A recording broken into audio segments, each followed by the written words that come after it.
Pessoal, vamos dar continuidade então à nossa aula referente ao capítulo 3 do livro, Gestão de Desempenho e Planejamento Estratégico. Então, nós continuamos no capítulo 3 e eu recomendo a leitura dos capítulos 1 a 4 do Rick Ireland Hoskinson, Administração Estratégica, para quem quiser se aprofundar um pouco mais nos assuntos que eu abordo aqui. Tá? Então, vocês percebam, eu estou trazendo aproximadamente 5 capítulos condensados em 4 aulas, 4 vídeos de 15 a 17, 18 minutos. Então, é muito provável que fique ou dúvida ou vontade de saber mais a respeito desses conteúdos. E aí, então, eu recomendo essas leituras que elas certamente vão suprir vocês com informação e conhecimento suficiente, tá?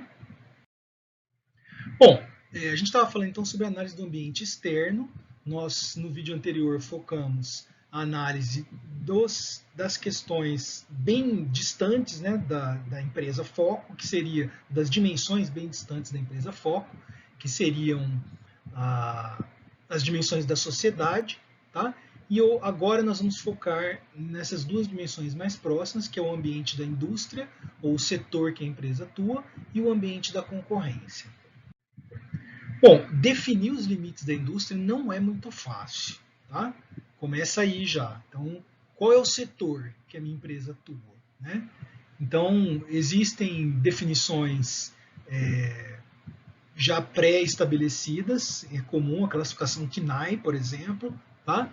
Mas, de um modo geral, é necessário você identificar um grupo de empresas que produzam itens ou prestem serviços que são substitutos próximos, tá? E que as ações de uma empresa influenciem as outras. Então, uma redução de preço, um lançamento de um novo produto, uma entrada num determinado uma área geográfica, isso daí vai afetar outra empresa. Tá? A análise do ambiente da indústria é baseada num modelo que é chamado modelo das 5 forças, que foi desenvolvido por um pesquisador norte-americano chamado Michael Porter. Então, ele desenvolveu essa análise das 5 forças, ameaça de novos entrantes, poder de negociação de fornecedores, poder de negociação de compradores, ameaça de produtos substitutos e rivalidade entre as empresas concorrentes. Então, toda a análise do setor é baseada na intensidade dessas forças. E, obviamente, quanto mais intensas, mais difícil é obter um retorno acima da média naquele setor. Tá? A ameaça de novos entrantes, ela é reduzida pela existência de barreiras à entrada. Então, na verdade, a análise da ameaça de novos entrantes, ela se concentra na identificação de barreiras à entrada de novos concorrentes. Então, se você pega um setor, por exemplo, como padarias, restaurantes, cabeleireiros, salões de beleza, as barreiras de entrada são muito baixas, certo? Por quê?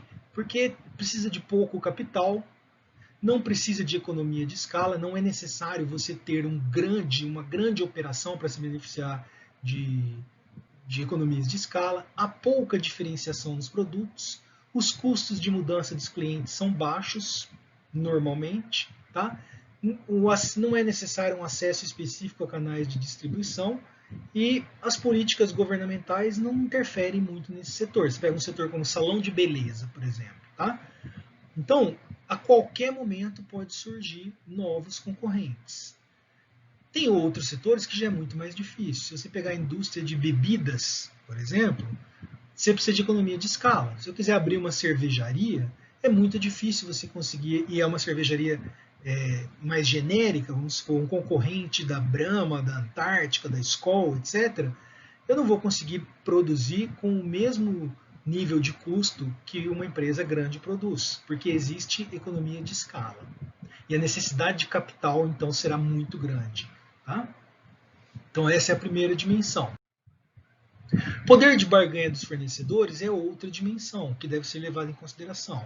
Quando que essa força ela é intensa no setor? Quando os fornecedores são grandes e em pequeno número. Então eu enquanto cliente, eu vou ter pouca opção de escolha. E vou ter pouca margem de negociação, porque o meu poder de barganha é baixo, eu enquanto comprador tenho um poder de barganha baixo. se substitutos adequados não estiverem disponíveis. Ou seja, eu gostaria de mudar de fornecedor, mas eu não tenho um que me atende. Então, eu vou ter um poder de barganha baixo e o poder de barganha do fornecedor vai ser alto. Quando os compradores individuais não são grandes clientes e estão pulverizados, ou quando o fornecedor consegue criar custo de mudança, ou seja, trocar, por exemplo, você pega uma empresa de software, de gestão, como SAP, como TOTOS, você mudar de sistema de gestão não é fácil. Tem um custo de mudança alto, de treinamento, de customização. Então, muitas vezes, o poder de barganha do fornecedor é alto. Tá? Ou quando o fornecedor ameaça integrar verticalmente para frente, ou seja, ele comprar os seus clientes. Ele é tão maior que o cliente que ele pode resolver comprar o cliente e entrar nesse mercado. Tudo isso torna o poder de barganha do fornecedor alto. Outra dimensão, o poder de barganha dos consumidores. Quando que os consumidores estão em poder de negociação em relação aos fornecedores? Quando eles são grandes e em pequeno número, então quando eles podem comprar grande parte da produção total de um setor. Você pega a Ambev, por exemplo, imagina quanto que a Ambev consegue comprar de matéria-prima do setor para a produção de cerveja, em termos de, por exemplo, lúpulo, cevada e outros itens que são necessários para produzir cerveja. Imagina quanto que a Ambev consegue comprar. Então ela tem um poder de barganha muito alto. Quando os compradores representam uma porção significativa da receita do fornecedor, então você ser dependente de um cliente reduz o seu poder de barganha, óbvio. E quando o custo de mudança é baixo, quando eu consigo trocar de fornecedor facilmente. Tá? Então, esses elementos presentes tornam o poder de barganha do consumidor muito alto. Tá? Então, se eu compro, por exemplo, aqui, né, se eu compro grande parte minha empresa ela é responsável por grande parte da receita do meu fornecedor, eu vou acabar pressionando muito esse fornecedor por redução de preços ou por condições favoráveis de negociação. Ameaça de produtos substitutos. Então, quando eu tenho baixo custo de mudança, eu dei um exemplo do salão de beleza. Normalmente o custo de mudança é baixo, você ir testar um novo fornecedor é baixo esse custo. O preço de produtos substitutos, se houver, ele é baixo. E quando existem produtos substitutos, com qualidade e desempenho satisfatório, que me atende.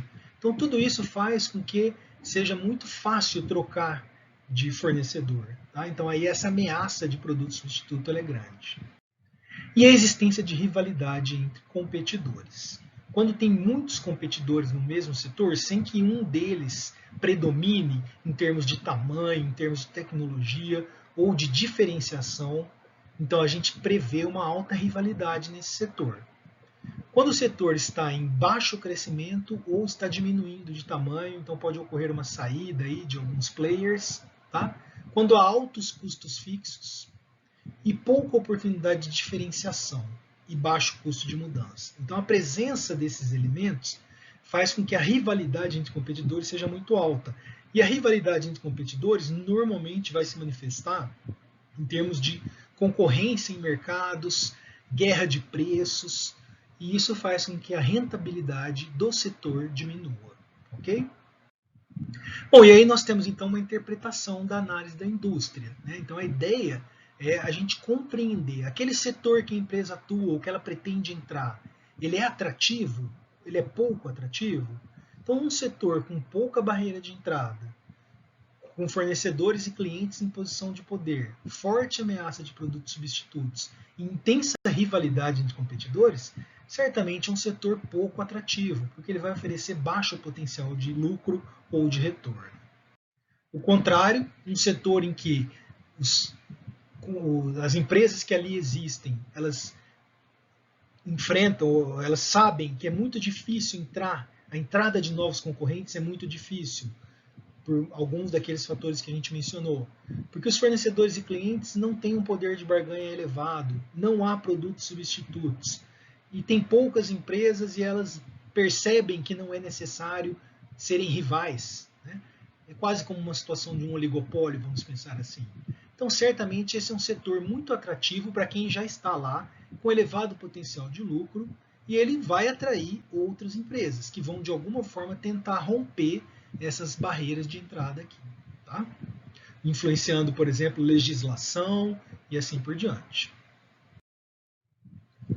Bom, o ambiente externo, nós focamos então nas dimensões da sociedade, nas dimensões do setor, e agora vamos ver a concorrência.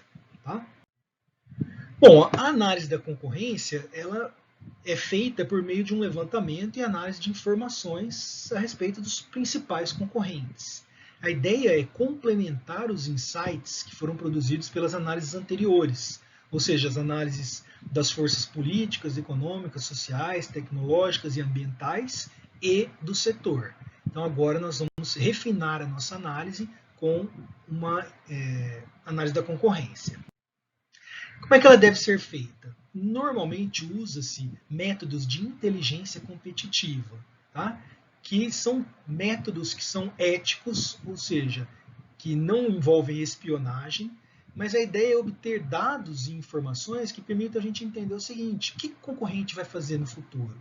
É como se fosse um xadrez.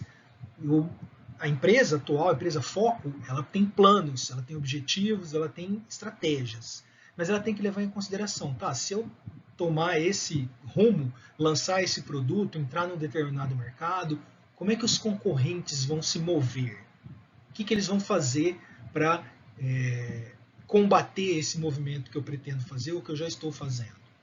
Se uma empresa está em posição vantajosa, se ela está tendo retornos elevados, ela está tendo uma boa lucratividade, certamente os concorrentes vão fazer alguma coisa para impedir que essa maré positiva continue. Né?